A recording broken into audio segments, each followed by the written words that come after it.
Classificação indicativa. Livre para todos os públicos.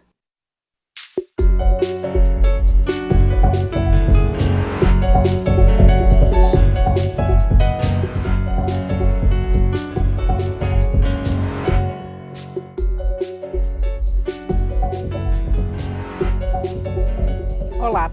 Quase metade dos brasileiros vivem em locais sem tratamento de esgoto. Apesar de um aumento acentuado nos investimentos no setor na última década, o país ainda está longe de atingir a universalização do saneamento ambiental. Para falar desse cenário, o Câmara Debate vai ouvir os deputados Afonso Florense, do PT da Bahia, e Toninho Vanchir, do PROS do Paraná. Eu sou Daniela André e essa é uma produção conjunta da Rádio e da TV Câmara. Deputados, bem-vindo ao Câmara Debate. Vou começar perguntando ao deputado Florense. Deputado, qual que é o principal gargalo aí para a implantação desse Plano Nacional de Saneamento que prevê a universalização do saneamento? É falta de dinheiro ou falta de suporte técnico em prefeituras e estados? Considero que o principal gargalo é falta de recursos. Tivemos no Brasil, através do Plano Nacional de Saneamento, que foi extinto em 1986, a primeira leva de investimentos através do governo federal, financiando os estados para estruturar as companhias estaduais. Após a Constituição e a Lei Federal 11.445, a titularidade se consolidou como municipal, poder concedente ao município. Depois de um acordo no Tribunal de Contas, no STF, ficou definido que nas regiões metropolitanas há gestão compartilhada, estados e municípios. Precisamos consolidar a constituição dos entes metropolitanos e precisamos ter um arranjo nacional, como tivemos no Luz para Todos, como tivemos para subsidiar telefonia. Precisamos de um arranjo nacional. O governo Lula e Dilma, através do PAC, investiram muito, mas agora houve uma suspensão das chamadas públicas, inclusive paralisação de obras. Nós não podemos ficar de forma espasmódica com investimentos dependendo de decisão de governantes. Agora temos um governo que inclusive conseguiu aprovar uma PEC suspendendo investimentos por 20 anos. Nós precisamos ter um fundo nacional, prestação pública e a seleção, diferentemente como foi no PAC, não ser de projetos, mas de política pública. Os projetos que universalizam, que garantem modicidade tarifária, que garantem sustentabilidade ambiental, seriam os projetos selecionados e, com isso, preservar as prerrogativas municipais. Deputado Toninho, o senhor concorda? O gargalo maior está nos recursos ou na gestão? É sempre o recurso, mas a gestão também faz parte do processo. Se nós avaliarmos alguma coisa simples da Constituição para cá, a Constituição garantiu que todo brasileiro devia ter saneamento básico. Só em 2007 que nós tivemos a lei que disse o que é saneamento básico, definiu, né, quais são aquilo que representa o saneamento básico. Só em 2014 que nós tivemos o Plano Nacional. Então, veja que houve um tempo muito grande só de ações que podiam ter sido agilizadas. E até 2015, os municípios deveriam fazer seus planos. 2015 não fizeram, passou para 2017. Eu tenho certeza que não vão fazer e vão tentar prorrogar de novo. Então, esse é um problema de gestão. Agora, é claro que se você olhar para o lado da execução das obras, dos projetos que já estão em andamento, tem muitos projetos paralisados por falta de recursos. Isso, sem dúvida, é fácil você observar no Brasil todo, não só na área de saneamento, como em todas as áreas. Então, o problema de recursos, porque quando foi definido um plano nacional de saneamento, tem que definir qual o valor, e foi mais ou menos definido, era 15 bilhões por ano. Só que foi investido nos últimos 2 anos 9 bilhões só. Então, o próprio volume de recursos colocado para acontecer, para realizar esse plano, é insuficiente. E assim mesmo, nem esse valor foi totalmente usado. Deputados, os dois parlamentares tiveram experiência em governos municipais, o deputado Florense também em governo federal. Onde que está a dificuldade dessa articulação aí de União, estados e municípios para dar prioridade a esses investimentos? Nós precisamos construir uma opinião majoritária na sociedade brasileira de que saneamento é saúde, é investimento que roda a economia, roda a construção civil e que é um direito humano fundamental água tratada, coleta e tratamento de esgoto e destinação adequada de resíduos sólidos e política de drenagem urbana. São direitos fundamentais. Nós parece nos acostumamos a ver enchentes nas cidades, transformação de rios em canais de drenagem. O deputado Toninho, a quem eu quero saudar, parabenizar pelo trabalho, destacou. A Lei Federal 11.445 definiu o que é saneamento básico. Água tratada, coleta e tratamento de esgoto, destinação adequada de resíduos sólidos e drenagem. Água tratada e esgoto, nós temos a tarifa, seja por contrato de programa com empresas estaduais, seja por prestação direta por entes municipais, seja, em alguns casos há no Brasil, infelizmente quase todos mal cedidos, de privatização da prestação do serviço. Lixo, nós temos uma taxa de lixo. Drenagem urbana, nós não temos fonte de recurso. Então, mesmo a lei 11.445, que discrimina, arrola, identifica o que é saneamento básico, nós ainda temos gargalos conceituais, formais, para a política pública, para o plano nacional poder ganhar algum grau de efetividade, antes mesmo da alocação dos recursos. Então, por exemplo, a lei de resíduos sólidos é muito importante, mas a logística reversa ainda não virou efetiva. O governo Fernando Haddad fez uma experiência muito positiva com a constituição de um fundo municipal, a alocação de recursos das empresas que teriam que fazer a logística reversa nesse fundo e a organização de catadores, um trabalho inclusive social, com dependentes químicos, muito importante. Mas essa é uma experiência isolada que está sendo desmontada pelo prefeito Dória. Nós ainda não temos uma solução nacional, sequer para resíduo sólido, efetiva no sentido de gestão dos recursos da logística reversa, que é uma atribuição das empresas, dos agentes econômicos que geram lixo. No caso da drenagem urbana, nós não temos nem como financiar. O governo federal, o governo Lula e Dilma fez chamadas públicas no PAC para recursos de dragagem, impermeabilização de rios, alguns projetos mistos, mas a manutenção disso fica sob a responsabilidade dos municípios, quando, inclusive, o investimento deveria ter sido pelos municípios. Então, de fato, nós ainda temos alguns gargalos conceituais. Claro, como disse o deputado Toninho, temos problemas de gestão também. A nossa expectativa é que um fundo nacional, recentemente, para concluir minha intervenção, houve a SEMAI, um congresso nacional, a sociedade civil se mobiliza. Na Bahia nós temos uma experiência muito importante do observatório. Os sindicatos de empregados também se mobilizam. Na Bahia, o Sindicato de Trabalhadores em Água e Esgoto participa desse esforço de soluções sustentáveis, mas sem um fundo nacional de financiamento, o gargalo de financiamento não se resolve. Deputado Toninho, partindo dessa sua experiência que foi prefeito também, além de deputado, eu lembrei essa dificuldade do que ele estava de articulação. falando. Não, o problema é que nós vemos no Brasil, nós temos que ter uma reforma a respeito do pacto federativo, porque os municípios têm muitas responsabilidades, inclusive de saneamento, mas o dinheiro vem tudo para Brasília, né? Fica aqui. Então os prefeitos, como nós já tivemos essa experiência, nós temos que vir a Brasília buscar aquilo que entrou no município pelo pagamento de impostos e veio para cá, depois tem que trazer para lá para fazer com que as obras aconteçam.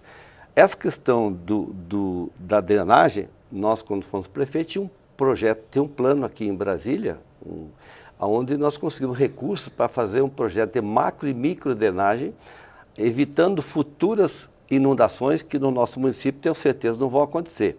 Por quê? Porque nós implantamos esse programa com recursos aqui do governo federal, e isso também é saneamento, porque as pessoas que moravam nas áreas de risco foram retiradas de lá dentro desse projeto. Então, essa ação, quando fala em saneamento, a gente tem que entender, para mim, saneamento é curar o meio ambiente que nós vivemos. O índio não precisava curar porque ele não estragava o meio ambiente. O ser humano, por incrível que pareça, como ele se junta para morar bem próximo um do outro, o espaço, então o ambiente que ele mora, ele não consegue resolver o problema, né? Então nós temos que fazer ações para levar o esgoto, para levar o lixo que nós produzimos num espaço de terreno muito pequeno, e isso complica o ambiente que nós moramos. Então, nós mesmos produzimos o lixo, o esgoto. Então, a ação do poder público é achar uma solução para isso, porque as pessoas moravam lá em 10 alqueires de terra, vêm morar em 180 metros quadrados. Então, você veja como você cria esse problema ambiental, porque nós, seres humanos, criamos ele. Então, nós, seres humanos, temos que dar solução para ele. E a solução são soluções técnicas, né, que nós estamos, são estação de tratamento de esgoto, um aterro sanitário, que hoje no Brasil ainda existem muitos lixões. Eu fico com receio quando falo em privatização, Florencio, por uma questão. As cidades que têm rendimento, as cidades que o cidadão paga o esgoto, as empresas privadas vão querer esse mercado. Mas as cidades que o povo é pobre, que os investimentos são bem maiores do que o retorno, como você falou, vai ficar sem atendimento. Então, nós temos que tomar cuidado se o governo for tomar esse caminho da privatização, porque nós temos que privatizar o todo, não só aquilo que é rentável, né? Deputados, a gente vai fazer um pequeno intervalo e já voltamos para falar um pouquinho mais aí de privatização. Nós estamos ouvindo os deputados Afonso Florencio, do PT da Bahia, e Toninho Vandestir, do PROS do Paraná. O tema é saneamento. Continue conosco.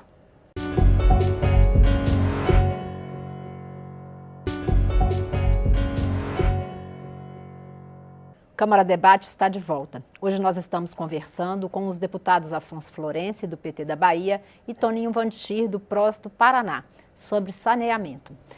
Deputado Afonso Florencio, no bloco anterior a gente falou rapidamente sobre privatização.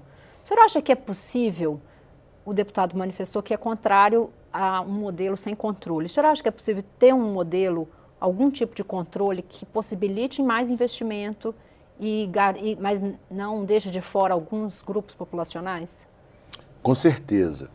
Nós, partindo do respeito à titularidade do serviço, município como poder concedente, partindo da legislação vigente que permite contratos de programa com empresas estaduais, algumas delas têm capital aberto, a Sabesp em São Paulo tem capital aberto, mas considero que a prestação do serviço público é fundamental, porque com os contratos de programa, as empresas estaduais ou os SAAs, em parceria agora com acordos de cooperação técnica com os estados, podem fazer uma política de subsídio cruzado. Invariavelmente, nos estados, os municípios que são superavitários na coleta e tratamento de esgoto, distribuição de água tratada, gestão de resíduo sólido, cobrem populações menores do que as que os serviços não são superavitários. Então, nós precisamos de um subsídio cruzado. Por isso, a prestação pública, um fundo nacional, uma desoneração tributária. O PIS e COFINS foi desonerado muitas vezes pelo governo federal sem a desoneração das empresas de saneamento. E aqui no Congresso Nacional, infelizmente, foi multiplicado em dezenas de vezes a desoneração pelo lobby do setor privado junto a parlamentares.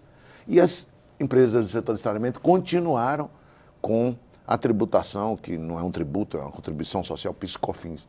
Mas com Deputado, o fundo teria origem em que recurso? Recursos seriam originários de que fonte o senhor Teríamos defende? que ter um fundo com uma cesta de recursos, né?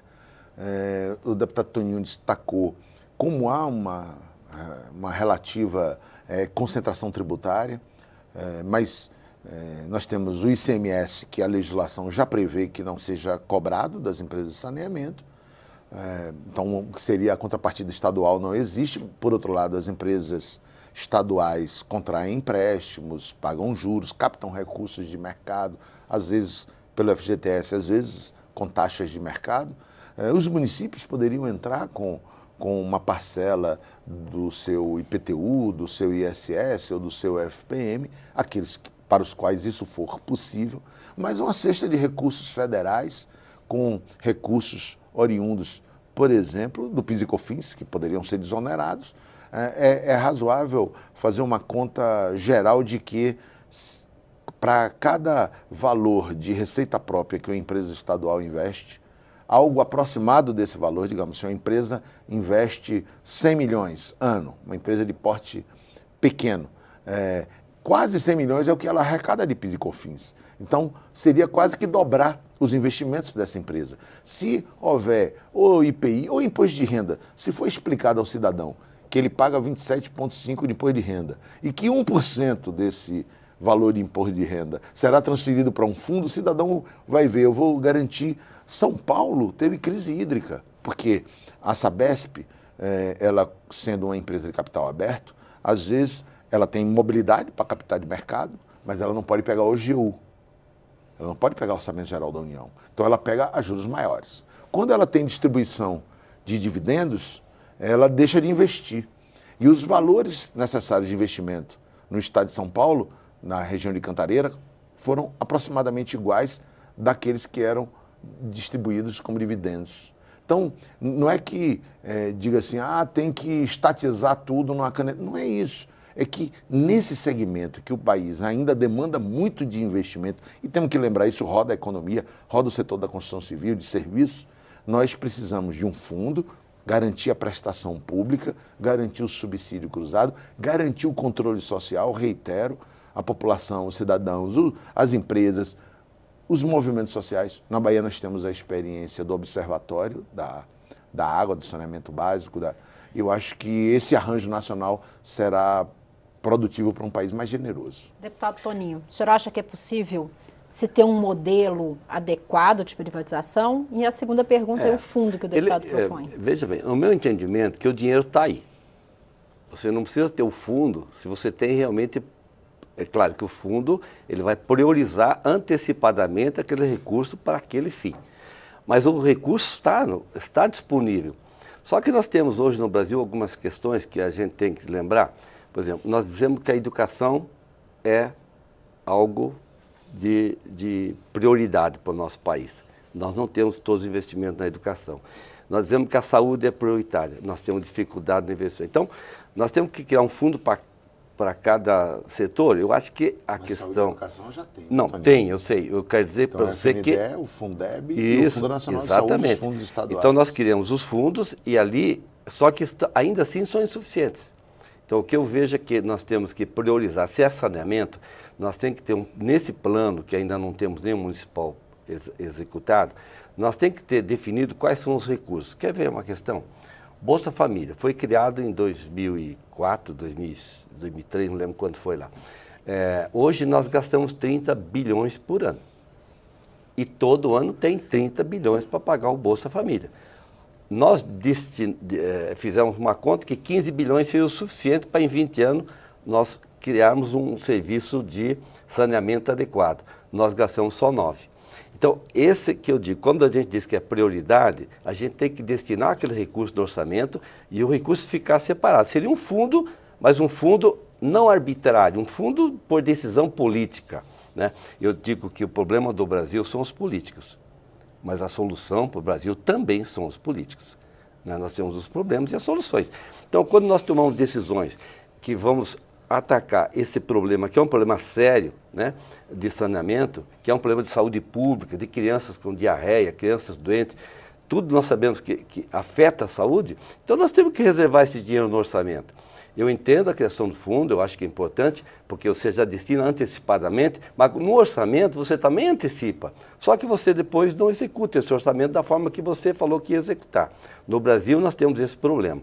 O Paraná tem a Sanepar, que é uma companhia, uma das mais bem conceituadas do país, né? Hoje está numa situação muito tranquila, e nós estamos, inclusive, debatindo com o Munir, que é o diretor da empresa, sobre essa questão da possibilidade de privatizar cidades que têm autossuficiência. Aí vão passar aquilo que dá lucro. Isso que o meu temor é isso. Esse subsídio cruzado é muito importante. Nós temos que entender que o cidadão que mora numa cidade como a Fazenda Rio Grande, que não tinha nem 1 metro de esgoto tratado em 2001, quando eu assumi lá, hoje nós temos 78% de esgoto tratado. Nós não temos, o aterro sanitário da região metropolitana é na nossa cidade. Então, é um problema sério a questão da drenagem, que muita gente não leva em conta, mas se nós não cuidarmos disso, que também é saneamento, não cuidar das águas pluviais hoje, direcionando elas para os locais adequados, para que não haja enchente, no futuro não vamos precisar tirar as pessoas que moram nas áreas onde pode ser alagado. Então, tudo isso é saneamento. Então, no meu entendimento, nós temos que ter realmente um plano municipal, agora em 2017, que as prefeituras entreguem os seus planos municipais, não só de saneamento, mas também o plano municipal de macro e micro drenagem do município, que também isso é saneamento. Infelizmente, quando obrigam a fazer plano diretor, parece que os prefeitos pensam que plano diretor é só designar zoneamento. Aqui pode indústria, aqui não pode. Não, plano diretor é tudo aquilo que afeta a vida do cidadão tem que estar nesse plano. Então, o plano diretor, infelizmente, os municípios têm só para poder pegar o recurso, se não tiver plano diretor não pode ter. Tem plano diretor que ainda está amarrando o cavalo na frente do bar. Tem plano diretor que ainda tem aqueles mata-burro, né? Porque eles copiam só para ter o plano. Infelizmente, essa é a realidade do nosso país.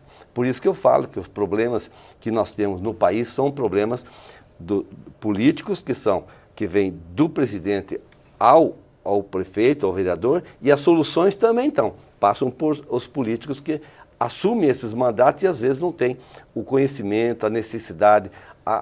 As prefeituras têm um problema sério, até para fazer os planos, e não tem dinheiro para pagar quem faça. E os funcionários da prefeitura, tem prefeitura que arrecada 1 milhão por mês e não tem condição de pagar nem os professores, os servidores da saúde. Então tem essa realidade também, que vive apenas da participação do FPM. Então temos muita coisa no Brasil para resolver o problema do saneamento, temos que juntar tudo isso e dizer saneamento é prioridade. Eu entendo que saneamento é saúde, mas se nós tivermos o dinheiro da saúde, mais para o saneamento, porque é saúde, vamos voltar àquela guerra antiga, onde você investia no saneamento, e o governador investia no saneamento, e aí dizia que era saúde para poder completar os 13%, 12%. Né? Então isso também não é bom. Nós temos que gastar na saúde, com a saúde, e ter um recurso, quem sabe esse fundo, seria importantíssimo ter um fundo que desse sustentação para que os investimentos na área de saneamento acontecessem também. Deputados, agradeço a participação dos senhores. Já deixo o convite para que retornem ao Câmara Debate para falar sobre o andamento do Plano Nacional de Saneamento e se vai ter adiamento ou não aí desses prazos. Obrigada. Obrigado, senhor. Câmara Debate termina aqui. O programa é uma produção conjunta da Rádio e da TV Câmara. Eu sou Daniela André e conversei sobre saneamento com os deputados Afonso Florencio, do PT da Bahia, e Toninho Vanchir, do PROS do Paraná. Você pode rever esta e outras edições em nossa página na internet ou no YouTube. Obrigada pela audiência e até o próximo programa.